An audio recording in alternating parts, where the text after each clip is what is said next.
Hello, ladies, gentlemen, and our friends between and beyond, and welcome to a very special episode of Hook Cook's Continental Breakfast, the improvised world-building podcast guaranteed to feed a hunger you didn't know you had. I am Mitch, the Monster Chef. My name is Dishbot, and tonight I will play the role of Jack. And I am Connor, your larder critter. Welcome to Hook Cook's Continental Breakfast, cooking up a continent one country at a time. Join us in the kitchen as we blend prompts and surprise ingredients into a fresh-cooked fictional nation. Now, chefs, BFFs, let's get cooking.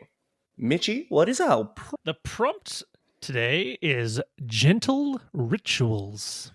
gentle ritual? Gentle rituals. Just hear like ocean sounds in the background of that. Whale noises. Woo! Yeah. That's a whale noise. I didn't realize you were part whale. No, I try not. I try to hide it because of the stigma, you know. Well, we're having a whale of a time here. Before we head into the really good stuff, we do have to get the worst thoughts to the first thoughts out. Our best before yesterday's. Jack, what have you got? All right, here we go. This is the name of a new method of conducting ancient rituals, popularized by the millennial generation of cult leaders. The approach emphasizes the importance of fostering safe and nurturing environments for innocents that are about to be sacrificed to demonic entities. Prior to tearing out their hearts and supping on their lifeblood in the name of the Ancient One, cult leaders are instructed to ensure the sacrifice's emotional needs are met, while also maintaining clear and consistent boundaries. Mm-hmm. So self-care before self-sacrifice. Care before sacrifice, I think it is there. You know, we've got gentle parenting, but it's now time to extend that olive branch to those that we offer up to Beelzebub. So weird that your brain went there. Yeah, okay, go ahead. Are you worried that your ritualistic sacrifice might be a little too aggressive? Sure, pounding drums, stone knives, and screaming cultists are classics for a reason, but in the modern age, you should feel free to enjoy a sacrifice that suits you. Gentle rituals are here to help. For a nominal fee, we can replace that gauche, gory altar with a feathered-down bed, those screaming cultists with a calm, trained professional who will gladly reassure you that you're doing just great, and an assortment of meditative and ambient musical options to ensure your deliverance unto the gods of woe is as peaceful and pleasant as your afterlife is sure to be. Similar, I feel. Similar. I liked mine. Okay. Yeah, that's interesting. I think maybe if you had have said it in kind of a smoky, kind of calm voice instead of kind of like the carpets guy. Yeah. I feel like if you're about to get sacrificed, right? I don't know if thread count on the sheets is really going to move the needle that much to you. You know what I mean? Like, I feel like we got to be selling to the people making decisions, not the sheep. That's a fair point, yeah. Listen, before we dive headlong into this as an earnest business proposition, Connor, anything to add? my best before yesterday's not quite so elaborate, and I didn't fit the theme. I am sorry, boys. Okay. I didn't make it a hat trick. My best before yesterday's gentle rituals. What I tell my nan I'm doing when I'm swearing at people in church. I don't go to church, but I liked the idea of if someone's tittering in the corner, you say, "What are you doing?" "Oh, just gentle." These are my gentle rituals. I'm just doing my gentle rituals. Gentle rituals. You fucking that mouthy son of a bitch. Did you hear what he did with Suzanne? No, just gentle rituals. I feel like that's not going to get Nan off your back, right? Like if you're cussing Nan, the pastor. I'm a good boy. Right. And she didn't hear it. This is part of whispering in the corner and spitting. She was like, "Have the tongues taken Connor? Is he special ready for deliverance?" No. Some people say Hail Marys. I just say fuck 8 times. You know, I got my rosary, and I got to do 101 fuck yous. Yeah. But now that the first thoughts, the worst thoughts, the slightly stinky has been tossed aside, we can move on to the main meal, heading into the meat and potatoes. Now, we've had a little time to mull over the concept of gentle rituals, and we'll be going through and fleshing out our fictional country with a few pre-prepared pieces of writing. So, first, Mitch, please present your meat and potato. It's my absolute pleasure. This episode, for Gentle Rituals, I have taken the liberty of describing the people of this great nation. After you. No, after you. I insist. Timona Troutworth solemnly nods and follows her parents into the family room. A slow, reasoned discussion over who would like to sit where eats up the last few minutes before everyone eventually settles in front of the screen, which flickers to life. Hello, my friends. How are we all doing today? The host leans forward, steepling hands, eyes kind. Please permit me to give a warm thank you to Jocelyn Mulberry for her leadership and wisdom as power broker yesterday. By our gentleness and her strength, we enjoyed another fabulous day of peace and prosperity. The host smiles. And the oracles tell me that we again saw record-high measures of politeness across our beautiful land, which means that our new power broker will again get to wield an unprecedented amount of unspent energy. We trust in ourselves and each other that they will exercise that great responsibility with the care and kindness through which we all live. The words are much the same as they are every morning, every day, before the lottery. It is considered impolite to sit at the edge of one's seat, so Timona and her parents, their neighbors, and the entire constituency of their country simply watch with excellent posture, careful not to impede anyone else's view, as the host draws a neatly folded slip of paper from within a slowly swirling vat of identical slips. Without building undue and improper anticipation, the host unfolds the page and reads a name and address. Timona's ears ring. Her parents look at her, but do not stare. She trembles, feeling a rush of inexplicable, inarticulate power ripple through her veins. Her jaw drops, mouth hanging open in a moment of stunned awe. And nobody corrects her. The ringing in her ears continues, and she recognizes it as the sound of neighborhood bells ringing in her coronation, her proclamation. She has decisions to make, a land to govern, and rules to finally break. She turns to her parents, proud tears in their eyes. Mum, Dad, today is her day. 20 years of ritualized gentleness strip away in a flash of goosebumps. Your broccoli tarts suck ass! So you'd have this person has 24 hours, right, to do whatever, break whatever social norms they want.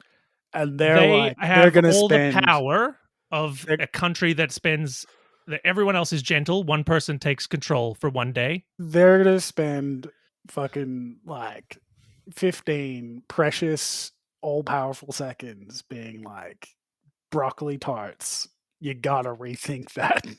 That is, in terms of pastry. I mean, if you were growing up on broccoli tarts and you couldn't say anything about it because you had to be gentle and kind and polite all the time, yeah, I feel like it would build up. You probably have a list of things that you were like, I'm going to, and then they'd be like, actually, we really need you to take care of the invaders, or something like that. Yeah, look, I think in terms of things I would hate for a long time, I think broccoli tart is pretty high up there. I think also maybe it's you get your fucking Pleasantville lottery, it goes off, and the first thing you do is just say the thing that's been annoying you for the longest time. I mean, because you've not been able to say it. Surely there's the polite way to communicate that you don't like the broccoli tart, right? Not liking things is not allowed. That's an important line. Is this no negative energy, all positive, can't even criticize something, or is it we're being polite? I think perhaps we'll dig into your one and we'll figure out what you've got, and the same with myself, and maybe we'll find answers to those questions, right? Yeah. Okay, sure. All right, Jack. All right. Let's move things along.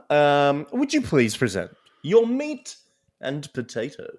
Sure can. I was doing Creature this week, so here we go. An extract from a study of the colossal snapping vines of Clingfast Valley and the effects of their magics on the local fauna by H.P. Wiggleston III, Esquire. As soon as one enters Clingfast Valley, the effect of the colossal snapping vines is noticed immediately.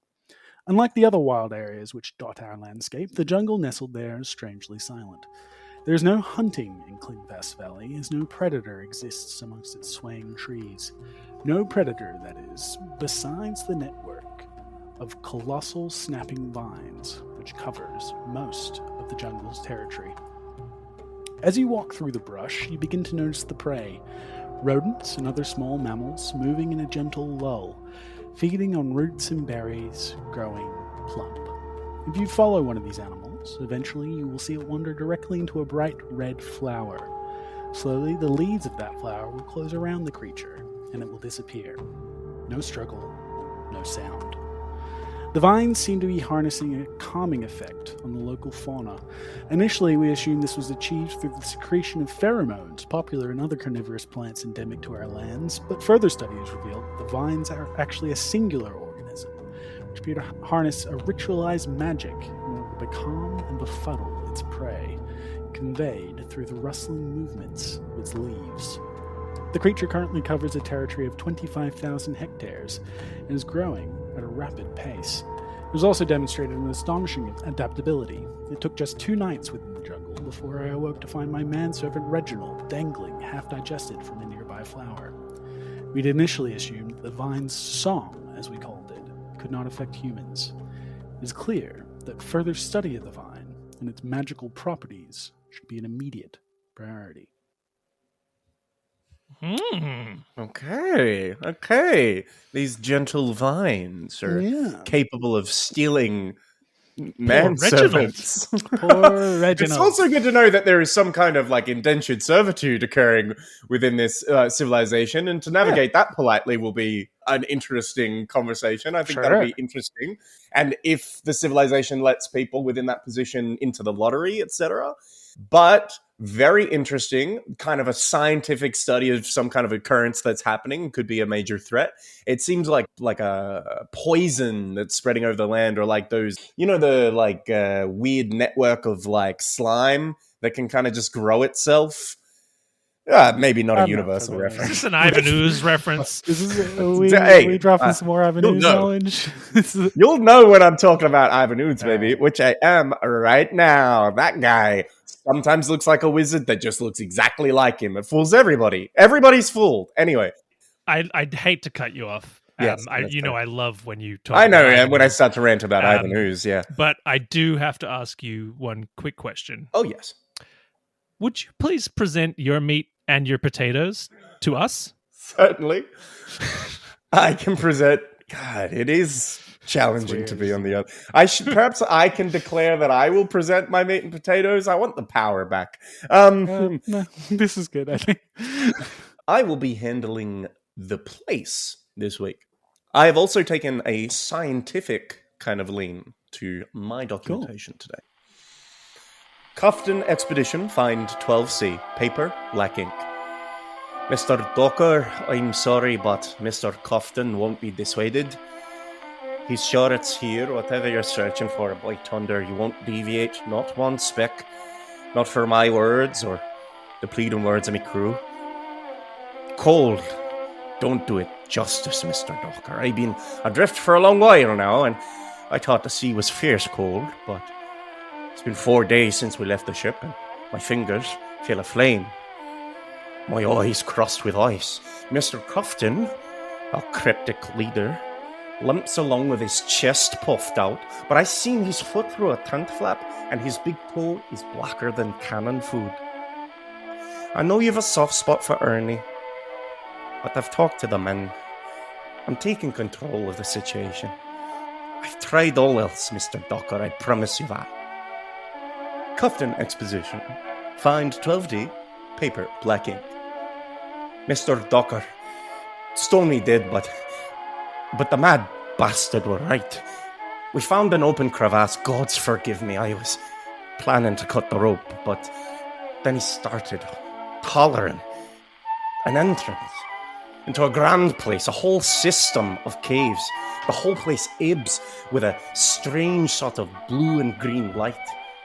Bright, too, and brighter as we make our way. And it's not cold. By Jove, it's warm.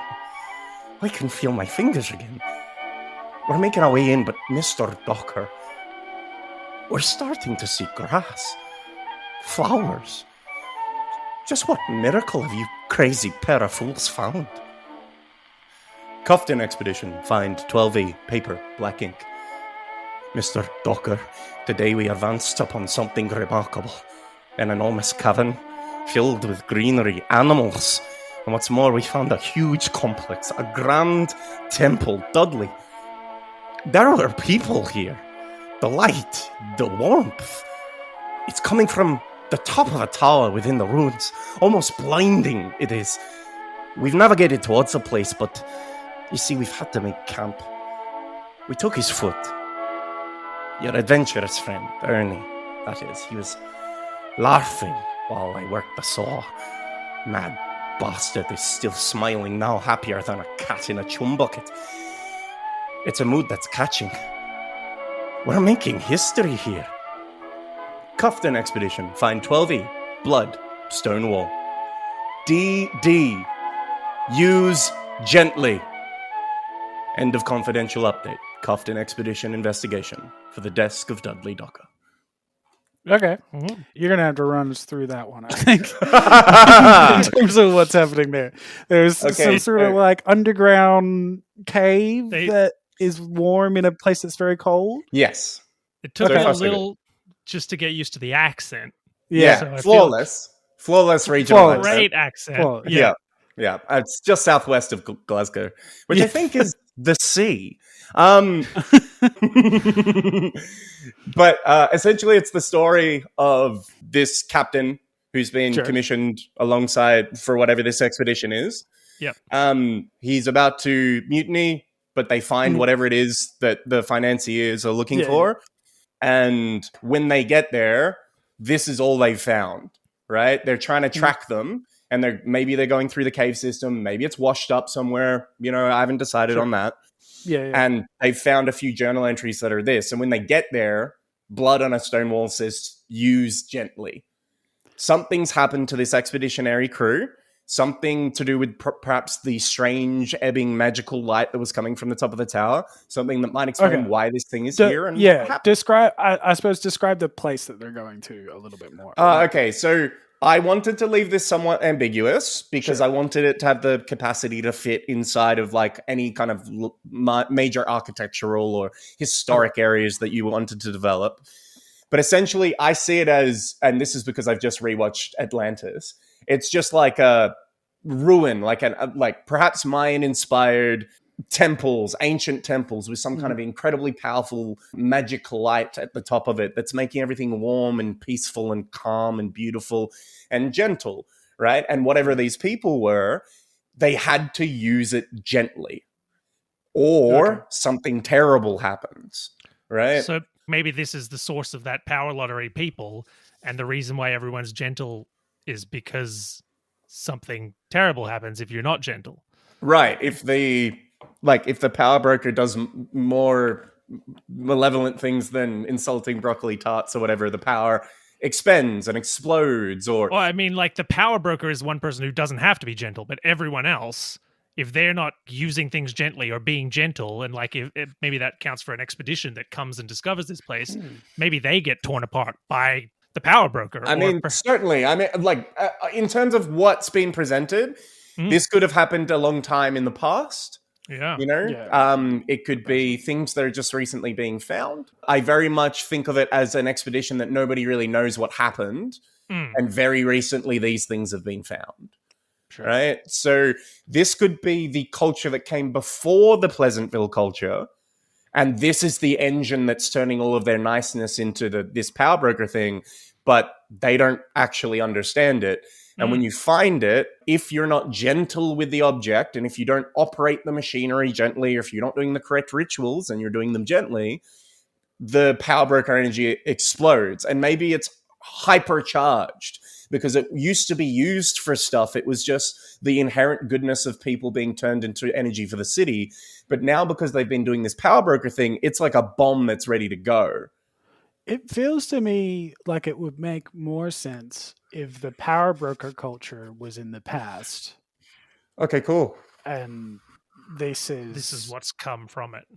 This is an expedition of people discovering their thing was building into this sort of nexus of power, right? Right. And maybe there's like a whole civilization under the ice here. Like one of the things that I did like mention in mine was that the guy said the oracles say that there's record high levels of gentleness, which means and a record high amount of power, the more gentle everyone is. And I think this would like motivate someone to not complain about bad broccoli tarts. The higher the level of power that you have a chance of getting in the lottery. Right. So if it gets to a certain point where that just explodes out. That's good incentive. It's like the more kind you are, the more the lottery will pay off on the day that you get it, right? Yes, and I like that idea that, like, who was your character that you named? Timona. Perhaps Timona was the name of the person that ended it all, right? Like, when she gets the power, first thing she says is a complaint and they blow up, right? Because you still have to be gentle. Like, I know it's a slight revision on, like, what you've presented. No, but that's what we're here for. Yeah. Like, I like the idea that, like, you have ultimate power, but you have to be gentle with it. And the second that you have a bad thought, if you're the power broker and you're just a kid and you haven't been taught all the rituals that keep you calm and gentle, you're in flux with this power. I mean, and you know, that's the risk of a lottery system, right? At the end of the day. Yeah. I wouldn't have gone with a big oversight. I think it seems like, from my sort of understanding, is it's like the only way to keep the whole population being gentle is to give everyone a chance. And also, I guess it's like the egalitarian like energy like is only produced if like you share it. Like you can only have it for one day. Yeah. And maybe hundreds of years ago, someone fucked it up and it wasn't so bad. Yeah. When you were doing yours, something that I was thinking that would be interesting is like how people would bend the rules of the lottery. Yeah. In like classic human form to manipulate the odds. Specific people. Like so there'd be like people that are whose job it is to be gentle as much as possible throughout a day just to jack up the lottery. No, what I mean is like, how do we make this like anti-capitalist? How do we fix the lottery? That's what I'm saying. Like, how do we like pull some stuff in here about like how people rig the lottery to make sure that they stay in power? Oh, okay, cool. Yeah. And like Timona getting it was like it's like it happens every now and then, but it's pretty rare. Yeah, and they've like fixed it to try and maybe that's what happened to this civilization, right? Is like people figured that out, got a hold of it, and blew it all up. What if Timona is like the daughter of someone in power, and they've given it to a child too early? Because of like nepotism and like the idea of like royal bloodlines and stuff, right? Like this idea that you can like rig it and that they're in charge of who is winning it, but they tell everyone it's a perfect lottery. And it's like, oh, well, that famous CEO got it because of all the goodness he's done. Yeah. Right? Like, you've got to be more gentle in your lives and you too have a chance. And a CEO does more because of the trickle-down gentleness. Exactly. Trickle-down gentleness is like, you know. It's really important. That the power remains at the top. Yeah. So we all benefit. This shape that we've made. There's nothing stronger in economics than a three-dimensional triangle. Okay, I like that a lot. So we've got an old culture that was corrupted under the lie of a lottery that gives you like immense power based off gentleness. Yeah. The wielder of the power needs to be gentle, and there are many rituals within the society that people often engage with that teach them how to handle this power should they ever get it, right? Those are your gentle rituals. Because as soon as you are hit with this power, it is almost impossible not to act instantaneously on will. So building that fortitude within your mind is something that people have done. And over time, that's been corrupted and washed away until finally the system is corrupt enough where via nepotism, via corruption, someone who's not ready to get the power gets the power because, daddy, I want to be the power broker. And as a result, boom, everything turns to ice. Everyone is immediately wiped out. Their clothes fall to the ground. There's nothing left of them. And the entire civilization is caked in ice. And it becomes a part of this continent that is like unexplored and not understood. And only a small part of this country is left like unaffected by this. That's the culture that we're now building, right? So we now have to think about what does that culture look like and what's going to happen when they engage with this. To kind of build on that, I think perfect time for us to get some inciting events and to learn more about what our country has gone through. Yeah, sure. Let's jump into that part of the show. So we're going to unveil our inciting event. This is a pivotal moment in our country's history, which we will explore together. And once we've discussed that a little bit, we'll also pull 2 scenario cards, which will help us flesh out the event.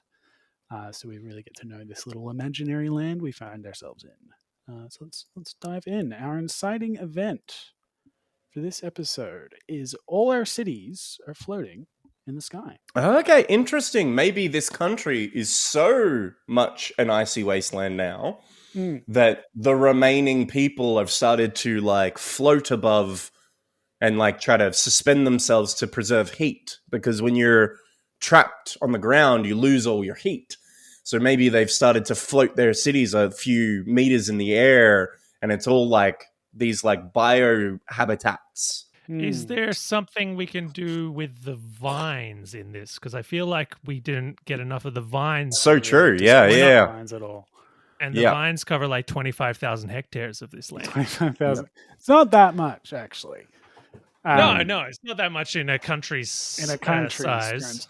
What I was thinking with the vines is maybe that is where the original gentleness power came from, right? If we're stepping back through time, right? There's them discovering this thing and figuring out a way to bottle it or like capture the rituals and embed them. And then they take that and build this power civilization, and then that gets blown up. And then on the bones of all these things is this ultimate place. These floating cities, and maybe the floating cities, they're like, hey boss, I was just checking the levitation coil and we've got these weird vines that are coming up from the snow. Like maybe after like an eon of being under ice, this is the natural way that these vines are able to profligate, because that's the reset button, right? It resets and changes the entire environment. Under ice in all these ruins, and you start seeing them like punch through and like take over. Well, and once they hit the warmth of the like city, they start to do their shit. Like it's like a big rooty vine, and then it hits the warmth of the city. It turns into that green like flower vine. Do we think maybe that the vines are what happened to the expedition? That's also interesting too, right? But I mean, used gently, maybe. The key to escaping the vines or like moving around them is to move really slowly and gently. Yeah. Right? So, which they didn't do on the expedition. They rushed in and they were destroyed by the vine. Yep. Which would mean the capital, or at least the core of the mechanism, which is quite delightful to me, all of the operatives that work the big machine would have to be like really slow and calm. And the second that you're operating this machine and you're not calm, the big central root or whatever that you've trapped in a tower fucking spews out a vine and eats you. Yeah. Like the terror of having to work calmly and slowly every second. Under that pressure, You're not allowed to wear things that dangle. You have to wear really tight-fitting clothes, because even if your fabric moves too fast, you'll be snapped up and destroyed. They're all bold, It's like a weird, like, A Quiet Place take. Yeah, a gentle place, right? Like a gentle place. Okay. That's cool. I like that a lot. I really want to find out more about like what's happening to our current culture, the one in these flying cities. So do we have some scenarios? Yeah. Our first scenario is, therefore, an overdue tribute is paid. Ooh. So all our cities are floating in the sky. And does it mean that like you need a power broker? Yeah, so I mean, there's something in that, right? The idea that there's this thing that's been sitting underground for a really long time that people were contributing to and hasn't been contributed to. Yeah. Right? Okay, so it's going bad. The vines are maybe going out of control. Maybe the gentleness feeds the vines. Feeds the vines, yeah. Okay. And so now there's a missing piece there, but you need like a martyr or something, right? Like you need a person, like a person pure of heart, What if what's happened is, so the vines in their normal history, right, feed on animals. And so they're eating animals, and that's how they grow. And then this winter happens and it destroys like everything and like the vines as well, apart from like one small part of the vines, which finds its way to this like central mechanism thing. Yeah. Right?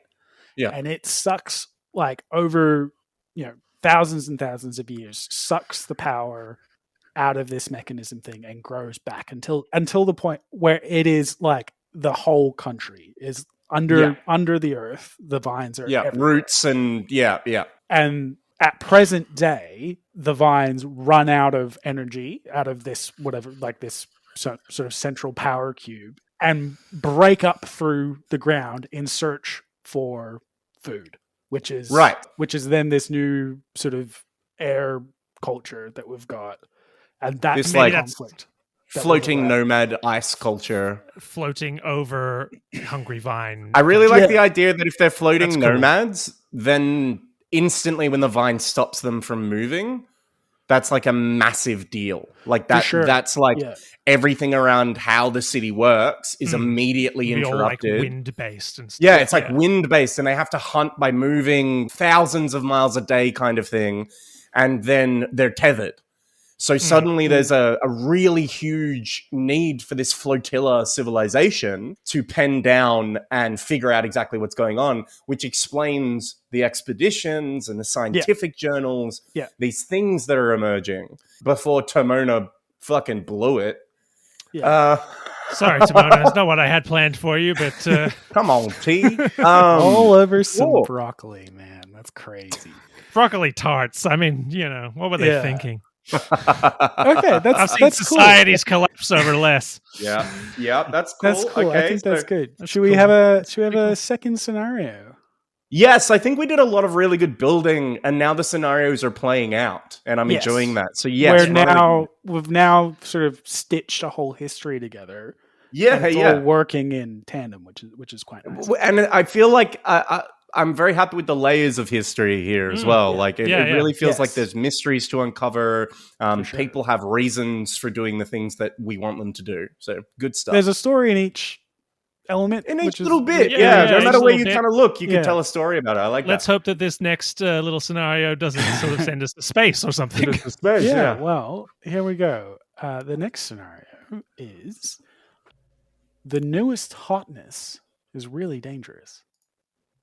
Oh, shit. Okay. I mean, quite apt. The warmth, the only part of this frozen country that has any hotness at all. That's really is interesting. Quite dangerous, right? Are the vines emitting heat? Because so far I had thought of them as stealing heat, but that's. I mean, if they steal heat, they're still going to have heat in them, right? Like they absorb it and then hold it. Yeah, are they maybe the power source doesn't run out, and the plant is at the point where it's like, I need to fucking get rid of some of this. I got it. Right? It's like I'm full. Yeah, it's pumping. I gotta start hunting stuff again to use my plant brain. The vines are like red hot metal to the top. Yeah. Because it's the power that's surging through it. And obviously people are excited by the prospect of heat within this place. Yeah. So they're like trying to harness it and they're learning, maybe this is a bad thing? Yeah. Yeah, because this new hotness, I'm thinking it might be generated by some kind of thermonuclear. What I would love to think about is like just the phrasing, like the newest hotness makes it sound like popular trend that the kids are doing. Yeah. So like I want to think about what these like are the kids doing, touch the vine sort of thing, or like swinging over the vines or something. I really appreciated that we didn't delve down that particular path and instead took it very literally. But look, if we're talking about it. Maybe I think it's funny, but maybe teens are eating like really hot fruit. Yeah, or they're playing like jump rope, and if you get hit by the jump rope, it shears your shins off. Fuck, these kids are hard fucking core, dude. Man. These are some hard ice living in the skies. Fucking kids doing fucking shin clearing, burning vine jump rope. Yeah. I mean, floor is lava is right there as well. It's an evolution on the floor is lava. Yeah. I will take Jack's tact here. I think the repositioning of the new hotness is the best thing that we can do here. I do think that it's time we fleshed out our country quite a bit. We've given it a good polish. It's got lots of layers of history. And now that we have this dish ready to serve, I think it might need a name. So what are we thinking in terms of this country's name, my gentleman friend? I wouldn't hate if we could get Timona in there somewhere as a sort of throw to the lost power broker. It will be quite a shock if these people all know Timona's name, but not what happened. But I guess culture is like that. Yeah, I suppose. Yeah. Just was always called Timona. Present day, we have this culture of cloud people who are very cold. Yeah, I would love to get the word flotilla in there. Sure, yeah. Because I think it's just a bang. Banger of a word. So like the something flotilla, right? Yeah. Because they don't really own the land in this country. They're sort of nomadic, yeah. You know, they kind of they look after it and it's theirs. Possibly because no one else wants it. Yes, they're just sort of there. You know, that's the territory of the bluff flotilla. Well, the frozen flotilla. The frozen flotilla? That's the people. I guess you'd call it the warm flotilla, right? Because they would name themselves after their solution, not their problem. Yeah, I suppose. I'm thinking of it from the perspective of like, this is what... Oh, true, yeah. And like you see them, you never go into the waste, but you're on a mountain ridge looking over their territory and you just see this like frozen icicles and like... Yeah, I like that a lot. The frozen flotilla, you know. That's cool. Yeah. This is the territory of the frozen flotilla or the frozen flotilla territory, the FFT, if you're nasty. FFT. I know you are. Well, I like that. I think that that's a good solve and an interesting entry to our constantly evolving continent. Mm-hmm. Here we go. Any final thoughts, my icy colleagues? No broccoli tarts No. for me. Broccoli tarts, no for me, thanks. Broccoli tart, not a banger. Not They in this suck house. Not ass. a banger. No. You think corrupt capitalist lottery systems are bad? Wait till you try a broccoli tart. Yeah. Well, we need to leave you. Unlike the lingering taste of a broccoli tart, we're going to finish nice and crisp. It's time for our thank yous. Big thank you to Holizna for our opening theme, and thank you to Avery Alder for the quiet ear. Yes, and thank you so much for listening. If you enjoyed this meal, broccoli tarts excluded, please don't forget to tip your servers and leave a rating in the comments section of your favorite podcasting app. Absolutely. The bellhop appreciates the extra pennies. I've been Connor, your larder critter. My name is Dishbot, and tonight I played the role of Jack. And I am Mitch, the Monster Chef. Thank you so much for listening. Are we happy, boys? Yes, chef. Yep. Great. Fucking seamless dismount.